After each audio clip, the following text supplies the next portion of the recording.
It's 2 a.m. You're staring at the ceiling. Again. Your body is exhausted, but your mind won't shut off. Replaying that conversation, that bill, that thing you said years ago that still makes you cringe. And you've already prayed about it, more than once. So why are you still wide awake? Here's what nobody tells you. There's one verse people quote for nights like this, and most of us read it completely backwards. And it comes from a man who wrote about peace while people were literally trying to kill him. But first, let's name what's actually happening. All day, you're busy, distracted, moving. Then the lights go out, the noise stops, and every worry you've been outrunning catches up at once. It's not random, and it doesn't mean something's wrong with you. You're not weak, you're not failing. You're just a tired human in a dark room with a loud mind. Now you've heard this one.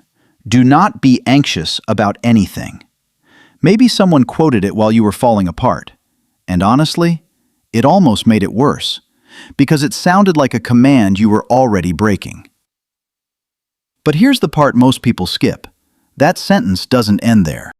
In Philippians 4, verse 6, Paul says, "Don't be anxious, but in every situation, by prayer, with thanksgiving, bring it to God." Catch that little word, but. It's not stop worrying, good luck. It's instead of carrying it, hand it over.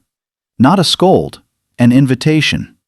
And the part everyone misses is those two words, with thanksgiving. Because gratitude pulls your mind off the fear and onto the one who's bigger than it. If that loosens something in your chest, tap like. It helps this reach someone else lying awake tonight. But there's a reason this feels 10 times harder at night. And it's not about how strong your faith is. In the daylight, you can stay busy enough to outrun the fear. At night, there's nowhere left to run. So if you've wondered why even strong believers lie awake, so did the people in the Bible. Take David, a man who spent years with people hunting him, trying to end his life. If anyone earned the right to lie awake, it was him. And yet, in Psalm 4 verse 8, he says he can lie down and sleep in peace, because the Lord alone keeps him safe. His peace wasn't because the danger was gone. It was because he wasn't the one standing guard anymore.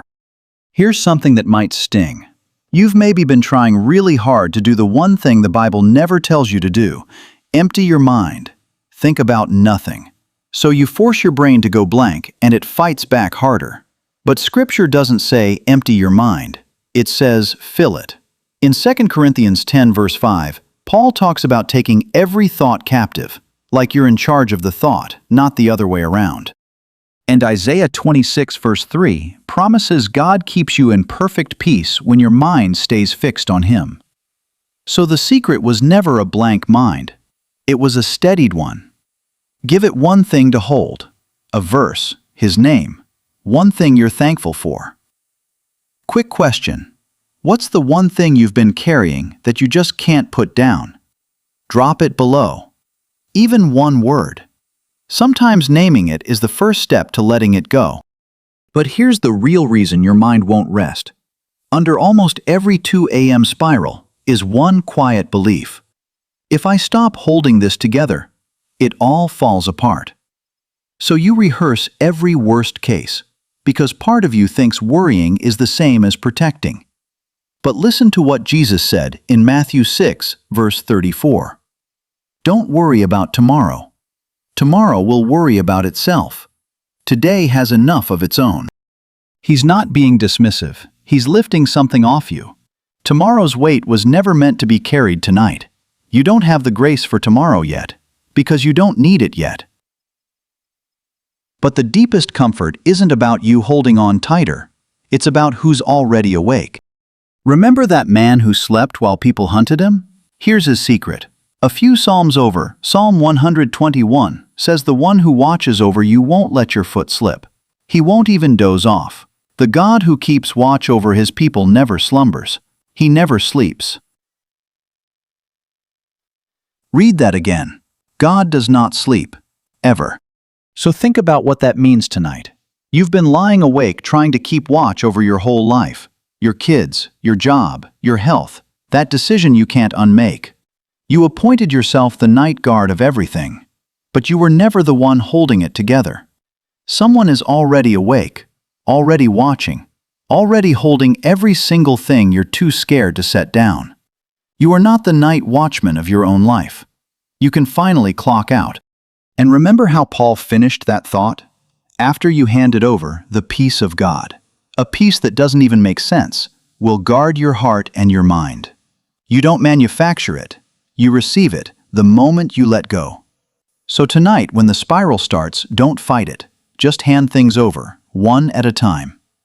And if some nights feel heavier than worry, if being here at all feels like too much, please don't carry that one alone.